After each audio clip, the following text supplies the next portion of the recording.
l'économie sociale et solidaire, qui a été créé par le Darir de 1962.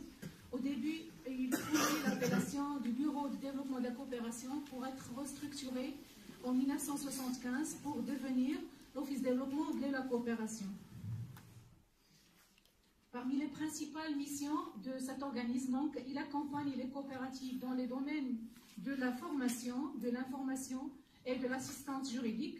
Il s'assure également que les coopératives sont gérées conformément à la législation en vigueur et il est, de par la loi, tenu, il tient le registre central des coopératives. Pour ce qui est de l'état des lieux des coopératives au Maroc, alors jusqu'en fin décembre 2015, le chiffre des coopératives avoisine presque les 16 000 coopératives, avec une adhésion de presque de 1,5 million de membres. Et il y avait une multiplicité du nombre de coopératives ces 10 dernières années à cause de plusieurs programmes qui ont été lancés par l'État, à débuter par le programme de l'Initiative nationale de développement humain qui a vu le jour en 2005, puis le programme du plan Maroc vert lancé en 2008 avec d'autres programmes bien sûr sur terrain.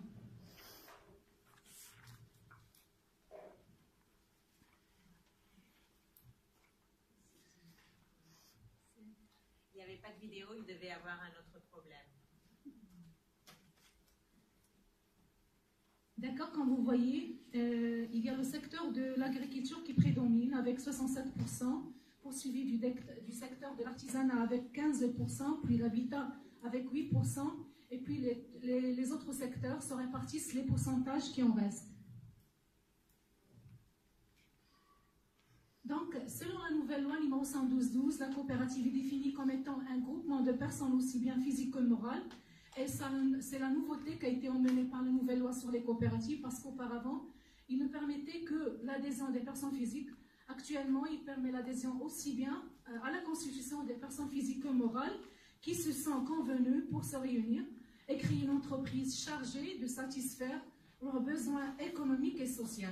Donc, selon la loi numéro 112/12 sur les coopératives actuellement peuvent exercer leur action dans toutes les branches de l'activité humaine. Pour ce qui est des principes sur lesquels sont basées les coopératives au Maroc, alors ils se basent sur les 7 principes universellement reconnus par l'Alliance coopérative internationale, à savoir l'adhésion volontaire ou ouverte à tous selon le principe de la porte ouverte. Il y a également le principe du pouvoir démocratique exercé par les membres, c'est-à-dire que leur projet.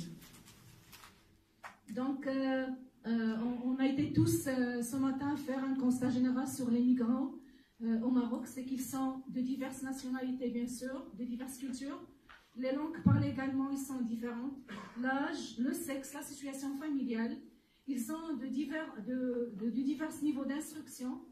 Et en complément aux efforts de formation professionnelle, une des solutions d'entreprendre collectivement, c'est via la coopérative. Donc, le choix du cadre juridique coopératif leur permettra, à travers une AGR, une activité génératrice de revenus, de se créer un projet propre à eux. Messieurs, dames, donc toutes les opportunités actuellement sont propices pour la création de coopératives entre migrants. Il y a d'abord le créneau législatif, donc création des coopératives par des étrangers. Il y a la composante financière qui ne demande qu'un capital minimum exigé qui est 2000 dirhams. Il y a les coopératives qui peuvent actuellement exercer leur action dans toutes les branches d'activité humaine. Il y a également une souplesse concernant les conditions d'adhésion à une coopérative, c'est qu'on demande que des fois des diplômes ou attestations de formation ou de stage. En fin de compte, le choix du mode de gestion coopérative est vu comme étant plus démocratique et indépendant par rapport aux autres formes qui existent. Pour ce qui est des modèles cohérents et opérationnels des branches d'activité d'insertion socio-professionnelle pour ces migrants, on pourra bien soigner que c'est un créneau qui est très nouveau au Maroc. L'assistance aux personnes âgées également, un secteur de conseil et de gestion, de secrétariat et de bureautique, enfin un secteur de service pour la maintenance informatique. Là, à travers ce slide, j'arrive au concret, à travers lequel l'Office de développement de la coopération a aidé à la création de certains projets et certaines coopératives entre migrants. Je dirais bien que l'Office de développement de la coopération, à travers son administration centrale ou à travers ses délégations, les 15 délégations qu'on a sur le Royaume du Maroc, il a été créé au niveau Casablanca 4 projets constitués 100% entre migrants. Et je viens de savoir que juste hier, il y a eu création de 2 autres projets. Donc, au niveau de la délégation de Casablanca, il y a eu création de 6 projets. La délégation de l'Ayoun, au niveau de cette délégation, il y a eu création de 12 projets. Donc, ce qui me fait un total de 18 projets. Et ces projets créés entre 100% migrants, et bien sûr, ils émanent de nationalités différentes. Sur la délégation de Casablanca, ils sont de nationalité ou de pays du Nigeria, le Libéria. Pour ce qui est de la délégation d'Ayoun, ils sont de la Mauritanie, le Sénégal, le Mali, la Côte d'Ivoire, la Guinée-Conakry, la Gambie, le Congo-Brazzaville, le Burkina Faso, Cameroun, Soudan, le Rwanda, ce qui nous fait la sommation de 21 nationalités.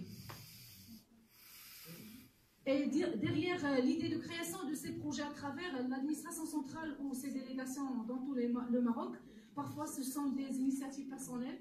Je dirais bien que ce genre de coopératives ou d'initiatives, ce sont les initiatives qui peuvent pérenniser parce que ça emmène l'idée émane des créateurs eux-mêmes et il y a un esprit d'appartenance au projet, donc il pourra bien pérenniser dans le temps.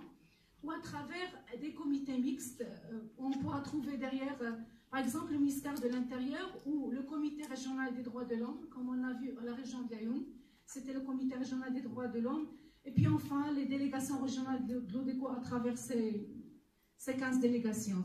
Sans pour autant oublier le rôle très important joué par le tissu associatif marocain, qui joue le rôle de proximité et qui est prêt des problèmes et de la connaissance de ces migrants, un cadre bien précis.